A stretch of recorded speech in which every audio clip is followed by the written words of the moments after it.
Shalom. దేవుని పరిశుద్ధ నామానికే మహిమ కలుగునుగాక.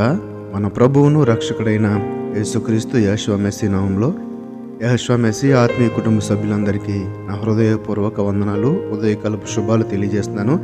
దేవాతి దేవుడు గడిచిన దినమంతా ఆయన సజీవమైన రెక్కల చాటున మనలందరినీ కాచి కాపాడి క్షేమమునిచ్చి, భద్రతనిచ్చి, ఆరోగ్యంనిచ్చి, మరొక రోజును చూచే ధన్యతనిచ్చేందుకే దేవతి దేవునికి కృతజ్ఞతాస్తుతులు చెల్లిస్తున్నాను. మత్తయి సువార్త 5వ అధ్యాయము 12వ వచనంలో ఒక చక్కని మాటను దేవదేవుడు ఈరోజు మనకి సిద్ధపరిచారు. మత్తయి సువార్త 5వ అధ్యాయము 12వ వచనం, సంతోషించుడి, పరలోకమందు మీ ఫలము అధికమగును, ఇలాగున వారు మీకు పూర్వమందుండిన ప్రవక్తలను హింసించిరి అనే మాటను మనం చూస్తున్నాం. సంతోషించి ఆనందించుడి అని చెబుతూ పరలోకమందు మీ ఫలం అధికమగును, ఇలాగున వారు మీకు పూర్వమందుండిన ప్రవక్తలను హింసించిరి. అసలు ఏం జరిగిందని ఆ యొక్క పై వచనంలో చూస్తే కనుక 11వ వచనంలో, నా నిమిత్తము జనులు మిమ్మును నిందించి హింసించి మీ మీద అబద్ధముగా చెడ్డ మాటలలో పలుకున్నప్పుడు మీరు ధన్యులు అని తెలియజేయడమైనది. నా నిమిత్తము అనగా మన ప్రభు అయిన యేసుక్రీస్తు యెహోషువ నిమిత్తము జనులు మిమ్మల్ని నిందించి హింసించి మీ మీద అబద్ధముగా చెడ్డ మాటలలో పలుకున్నప్పుడు మీరు ధన్యులు. అంటే ఇది ఒక గొప్పతనము, ఇది ఒక ధన్యత, ప్రైడ్ సిచ్యువేషన్. అంటే ధన్యత గురించి ఈ వచనంలో ఉంది కదండి. నీతి న్యాయాల కోసం హింసకు గురి కావడం అంటే తన కోసం అనగా యెహోషువ కోసం హింస పొందటమేనని ఇక్కడ ప్రభు అయిన యేసుక్రీస్తు యెహోషువ మెస్సీయా తెలియజేస్తున్నాడు. నీతి న్యాయాలు గలవారిని మనుష్యులు హింసించే ఒక పద్ధతి, వారిని గురించి అబద్ధాలు, నిందలు పలకడం కదండి.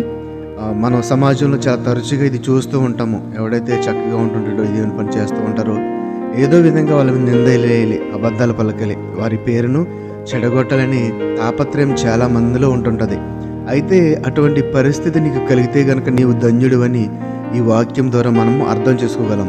అయితే ఈ యొక్క దుర్మార్గులు అసహించుకునే వ్యక్తులుగా మనం ఉంటే కనుక నీతి నిమిత్తము, దేవుని నిమిత్తము మనం ధన్యులమంట. ఎంత గొప్ప అద్భుతమో చూడండి. ఇక్కడ ఎవరైతే దుర్మార్గులు, దుష్టులు నీ మీద చెడ్డ మాటలలో పలుకుతున్నారో, నిందలు వేస్తున్నారో, అంటే పరిచర్య నిమిత్తం, నువ్వు చేసిన పరిచర్య నిమిత్తం నీ మీద అబద్ధ సాక్ష్యం పలుకుతున్నారో, అటువంటి వ్యక్తుల దృష్టిలో మనము ధన్యులము. దేవుని దృష్టిలో అయితే మనము ధన్యులము. ఆ చెడ్డ మాటలు, అబద్ధాలు, నిందలు వేస్తున్న వాడికి నువ్వు చెడుగా కనిపించవచ్చు, కానీ దేవుని దృష్టిలో నువ్వు గొప్ప ధన్యత్వంను పొందుకున్నావు. అందుచేతనే మీరు సంతోషించి ఆనందించుడి.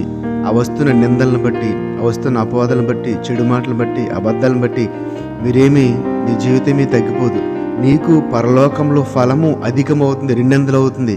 పరలోకంలో ఫలము గురించి చూడని తప్ప ఈ లోకంలో వస్తున్న ఆ యొక్క శ్రమలన్నీ కూడా చులకనగా చేసుకుని చాలా చిన్నవని తలంచి వాటిని పట్టించుకోవద్దని దేవత దేవుడు ఈరోజు మనతో మాట్లాడుచున్నాడు. పరలోకమందు మీ ఫలము అధికమవును అంటే నీతి నిజాయితీ కోసము, ఆ యొక్క యెహోషువ కోసము హింసకు గురి కావడం అనేది ఆయన ఏమంటున్నాడంటే ప్రజల మేలుకి అని తెలియజేయడం ఈ యొక్క వాక్యము ముఖ్య ఉద్దేశంగా మనము చూడవచ్చు.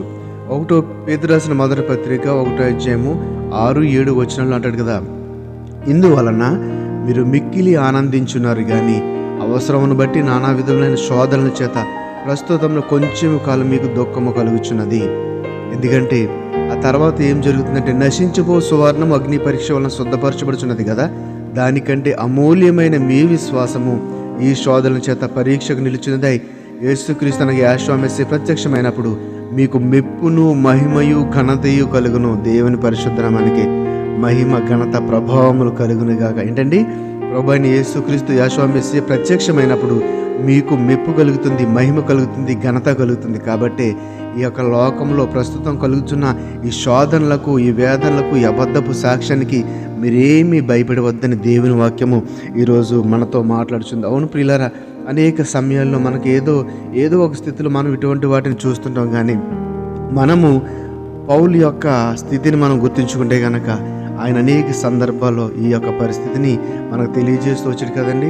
కొరింథీయులకు రాసిన 2వ పత్రిక 4వ అధ్యాయం 17వ వచనం అంటాడు కదా, మేము దృశ్యమైన వాటిని చూడక అదృశ్యమైన వాటిని నిదానించి వచ్చున్నాము కనుక క్షణం మాత్రం ముందు మా చులకని శ్రమ కొరకు మా కొరకు అంతకంతకు ఎక్కువగా నిత్యమైన మహిమ భారమును కలుగజేయుచున్నది. ఎలా అనగా దృశ్యమైనవి అనిత్యములు అదృశ్యమైనవి నిత్యములు. చాలా విచిత్రమైన పరిస్థితి కదండి. ఇక్కడ ఈ లోకంలో ఏవైతే కనిపిస్తున్నాయో దృశ్యమైనవి, ఈ లోకంలో ఏం కనిపిస్తున్నావో ఇవన్నీ కూడానేమో అనిత్యాలు, అశాశ్వతమైనవి. ఇవి శాశ్వతం కాదు. కానీ మనకి కనిపించట్లేదు కదా పరలోక రాజ్యము, అదేమో శాశ్వతమైనది. మన రాజ్యం అదే. ఇక్కడ మనము ఎవరు అంటే పరదేశులము. కాబట్టి దీని కొరకంట ఏం చేయాలంటే క్షణం మాత్రం ఉండు ఆ చులకని శ్రమ మా కొరకు అంతకంత ఎక్కువ నిత్యమైన భారమును కలుగు చేయుచున్నది. కాబట్టి మనము ఈ కొన్ని దృశ్యమైన వాటిని లెక్క చేయకుండా ఆ యొక్క అదృశ్యమైన దేవుని రాజ్యం కొరకు ఎదురు చూస్తే కనుక ఈ లోకంలో శ్రమలన్నీ కూడా చాలా చులకనవుతాయి, చిన్నవవుతాయి.